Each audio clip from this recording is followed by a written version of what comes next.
Hey, what's up, everybody, and welcome to another episode of the Music Manor. I am Monty, and as a matter of fact, do you know that the hardest instrument to play, they say, is the double bass? Now, double bass is not two bass guitars welded together. It's a double bass like a cello, but it's a bigger instrument. And the double bass is the hardest instrument they say to play because it takes strength. It's a very large instrument, and then you got to really be able to, the strings are thicker. You got to really press down. So they say that that's the hardest, and then the next hardest is the accordion, which accordion kind of does seem hard. I don't know how them guys do that. That's a lot because you're going back and forth with compressing this thing, and then you got to play keys, and then you got to hold these little. It just seems like a lot to do. But yes, so there you go. That's the fact today. Double bass, hardest instrument to play. All right, guys, back with the show today, and then probably later in the week. We're going to do another video breakdown. So see, I'm trying to be cool and give y'all some regular shows too, because I don't want to just make this all about video breakdown. But I don't know, might be the next 5 shows of video breakdowns because I got so many I want to do. But I wanted to hit this. Hold on. I still got my. I'm gonna redo some of the background stuff too. I don't know if y'all saw that, but we're gonna change some stuff up in the background a little bit. But anyway, there are amazing songs that have been written and sung, and part of my devotion every day when I wake up in the morning, I spend time in somebody's praise and worship. I try to, and then even if I don't, I'm always watching other people. That's the beauty of like YouTube and online and things like that. You can just commune with so many people who worship, different kinds of worships, things like that. It's a great tone setter for me, but also I just like to learn. You can't learn nothing if you don't ever just sit down and watch other people. You get caught in doing the things the way you do them. But it's amazing when you just kind of see how, even with, it might be different hybrids of the same song, but everybody kind of sings the same songs and they got their little spins on it and all that. And that's been for a long time. That goes back to the old school days, even when they just sing, God is getting us ready, for musicians. A lot of us will laugh because a lot of those old songs had the same kind of chords with just different words, and things like that. And that's a whole show we could do with that. But so once you get online, you really can see, back in the day in the 60s, 70s, 80s, they were just having church. It was regional. You don't really know what everybody's doing. You living in Minnesota, you don't know what they doing in Alabama. But it's funny how these songs would travel and they'd be the same songs. But now being online, you can really just you can be in service with anybody around the world. You know what I'm saying? Churches all Australia, Germany, wherever you want to be, and you can just see how I'm fascinated by that kind of stuff. Part of the reason I do this show is that I envy people that are like food critics, or have food shows, things like that, and they travel the world trying all different foods. I don't have a palate to be trying different kinds of foods like that. There's too many things I don't like. So, and I wish I did. I don't dislike the things I don't dislike personally. I ain't got a personal problem with eggs. I just can't eat them, can't stand them. It makes me gag. But I see those people. I always envy those people. Like, man, I wish they'd be just trying any kind of food and eating it. Fine, whether they love it, they like it, whatever. Can eat anything. I can't do that. But musically, I can do that. My music palette allows me to I can listen to sitar music. Look up what a sitar is. You don't know what it is. I can listen to bagpipes, banjo, whatever, any kind of songs. I'm open. So I'm not a music critic, but, I feel like I could be qualified a little bit to do it because I'm just, because you can't be a food critic and be like, I don't eat half the things that y'all serving me. Well, you don't need to be criticizing food because you don't have a palate enough. So, most people just like the genre they like. You like rock and roll, you like rap, you like gospel, whatever. But when you have a palate where you're really, because the people that do that, and do critiques and things, you really you have a base for it, and then you just expand from there. So the music, it's always been the music for me. It's I know sometimes with popular music, it's literally that. It's just popular. And it's just what everybody's listening to. So I'm going to listen to it and I'm going to like it. And that's what they tell me to like. But when you really are in the music, there's a base and there's a kind of a foundation you have in the music, so that then you can build off of that. And I can listen to something and see, oh, okay, I see why they did that musically. And the image or the person singing it or whatever that they're trying to portray, I really can just compartmentalize that and just listen to the music. That's why a lot of times I don't need the visual of like the music video. Music videos are really a breakthrough thing. They've kind of died. It's crazy part. MTV stopped showing a lot of their content. Death of MTV, which I'll have to do a whole show on that, which is crazy. But I could always just hear the music, and that was always good enough for me. A lot of people love the videos and they love to see, Britney Spears and all that, and they love this fantasy part with it. But when you just talk about the music, just purely music, I could just use these here. So anyway, so going back to what I love to just listen to different people sing, and I got some favorites, some people I love to just check in on. So the point of this show is, the name of this show is, of course, the song Nobody Wants to Sing. And I say that because when a hit song hits, when a song just goes big, let's go back in the day, No Weapon, Fred Hammond, everybody is singing No Weapon. Everybody is, when you get a big crossover like that, every church is singing it, or a choir, a Ricky Dillard song, How Come That You Might Have, like everybody's just rocking with it. It's an anthem, things like that. Israel Houghton, we already talked about that, we give you all the glory. You just, and you'll especially when it's hot, you barely can go one service to the next from different churches and not hear somebody doing it. Chris Tomlin, shout out. Y'all didn't song, so come on, How Great Is Our God. My goodness. Black churches, white churches, mixed race churches, curly haired churches, you know what I'm saying? All of them, everybody was doing that. So anyway, but then it's funny because you see every now and again you get a hit song that nobody wants to touch. And it's not because they don't want to. It's just the fact that the personnel that they have is probably like, I am not doing that. There's no way. And it's because the imprint is so strong from the artist that did it. Everybody's just like, pass. And you don't hear it at conferences. You don't hear it at the big churches. You don't hear it at the small churches that don't care what nobody thinks. Nobody's trying it. Okay. Now I'm going to play it. What I'm going to do is, because I've been trying to really duck YouTube lately because they've been hating on your boy. So I'm not going to play the album version. But when I play this little bit, it's not going to be great audio, unfortunately, but you're going to know as soon as I play this, what I'm talking about. So.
Let me give you a little bit.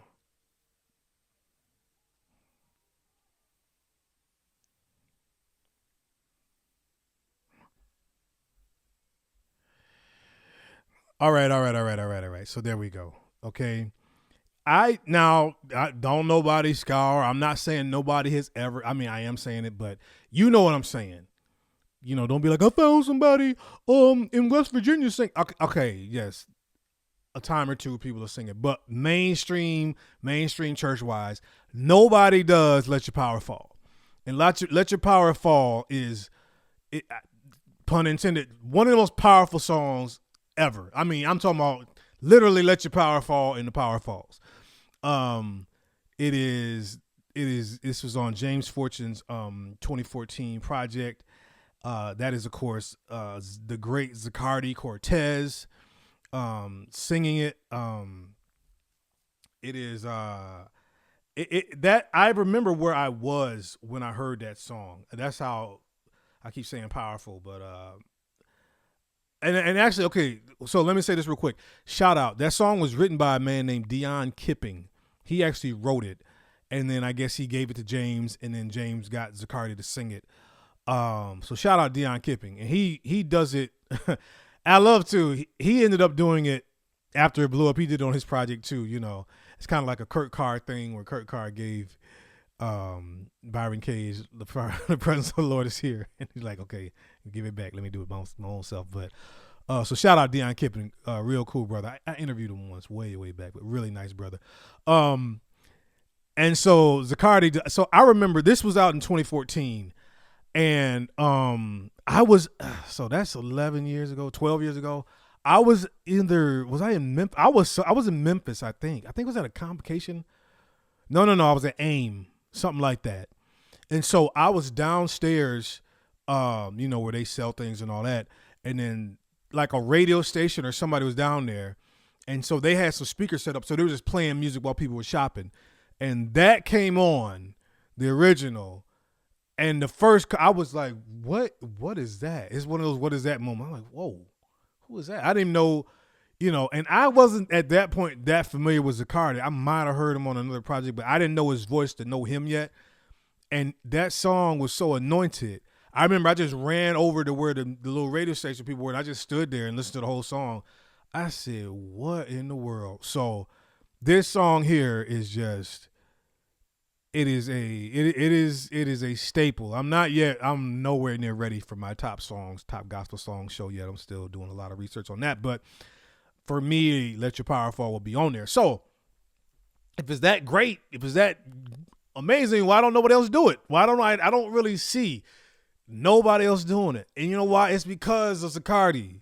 Because his voice and the way he sings it, everybody, I feel like, I'm not no singer, but everybody that can sing is like, man, I cannot do what he's doing, or I can't do it in the way he does it.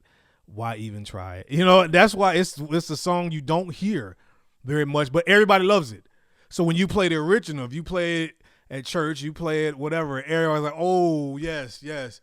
But, and I'm talking about, it's amazing. It's some people that could do it. I don't know why they don't, but they could do it. But when Zaccardi does it, it's like you just feel like you're just gonna pale in comparison to his version, And again, understand, it's pretty much that first part. It's you by yourself. There's no beat. There's just a lot of holds on the music. We just going holding the one. I hope y'all watch my short, teach you about the numbers. Holding the one, going to like at the 4, and then back down. It's just not much to help you out with. So you really got to sing it, and you really are on your own till they come in the end on the vamp. And people don't, it's a song nobody want to sing. Because I listen to so many people's praise and worships. I listen to so many. And I just want to hear somebody just try it. Just jump into it real quick. Hold on, let me, again, you don't know what I mean. I'm not saying it's never been done. Calm down. I'm just saying for the most part, nobody touches this song. And you know what else was like? And here's the crazy thing. Shout out to my folk, because this was kind of what it was like when Donald Lawrence did When Sunday Comes. Now, my church, we did it. We made that like one of our hallmark songs, but I didn't really hear a lot of other churches doing that back then. Now, of course, back when we did it, it wasn't a lot of preponderance of internet and stuff. So I have a very limited range of who's doing it. I don't really hear When Sunday Comes though. You know what I'm saying? Even now I don't hear churches and choirs busting it out all of a sudden on the B selection of an A and B, because you know why? Because of Daryl Coley. Again, people didn't really cover a lot of Daryl Coley songs back in the day because he had such a unique voice, and it's like, you know what I mean? And they make it such their own, you know what I'm saying? Like it's different when, again, I don't want to like say people can't say, Fred did No Weapon. And so it's not that Fred's just taking you through all these crazy vocal gymnastics. So it's a great song. He's got background singers, they're already singing with you. You can have it's a great devotional song. Israel is an amazing singer, but Alpha and Omega, we get everybody. It's a great congregational song. This is not really a congregational song until you get to You Have Won Again. And so you got a long way to go till you get to that part. And then the thing is too, you gotta really be able to bring it's not even about gift. I mean, Zaccardi is gifted, but it's an anointed way he sings it. You hear the crowd as soon as he went into that, he's waiting, he turned right into that. You hear them first couple words and everybody goes crazy. You gotta really, how you gonna sing Let Your Power Fall and you ain't got no power? Let Your Power Fall and it falls flat. Can't do it. Let Your Power Fall is probably the leading song nobody wants to do that everybody loves. And if you don't do it, everybody understands, like, what you want to do? Let Your Power Fall? Nah, fam. I get it. Yeah, leave it alone. That's why Zaccardi can tour forever, because he the only one doing this song. No, if you want to hear it live, you got to find Zaccardi somewhere, bring him in, and he'll do it, because nobody really, and there's some great. Kalante, man, what's up, Kalante? Take a stab at it, bro. I know you ain't scared to do it. Let's go. Let me, man, put some people out here. Kalante, you could do it. Kiki, let's go, Kiki. Come on, she could do it. And I know they're gonna be like, yeah, I could do it, but Z, he got it his own style. I don't know. That's how it is. It is. It's a journey. That song, it really is. But brilliant song, amazing. The lyrics, prove the doubters wrong. You're still mighty. It's a fight. This amazing song. Dion, shout out, bro. That was you really did your big one on that one. But yeah, I just always thought that was very interesting. And I've seen people pull old school covers, pull new school covers. Ike Nice, man, you ain't did this. Come on, Ike. Ike Curry, man, where's your version of Let Your Power? He probably got one somewhere, just tucked in the back or whatever. Come on, Pastor Jason Nelson, what's up? One of my faves, man. Y'all ain't what we doing? Oh, Miranda Curtis. I would love to hear her version. I love Miranda Curtis' voice.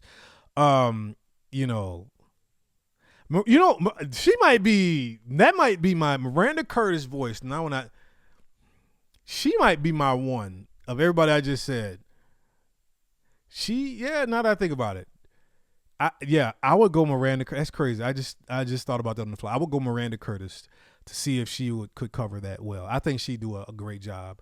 I love her tone. She's got an amazing tone with her voice. But yeah, I just thought that was interesting, y'all. Think about if you have any other ones. Songs that, nobody really, like I said, when Sunday comes, but it's hard for me to say that because my church, we sing it all the time.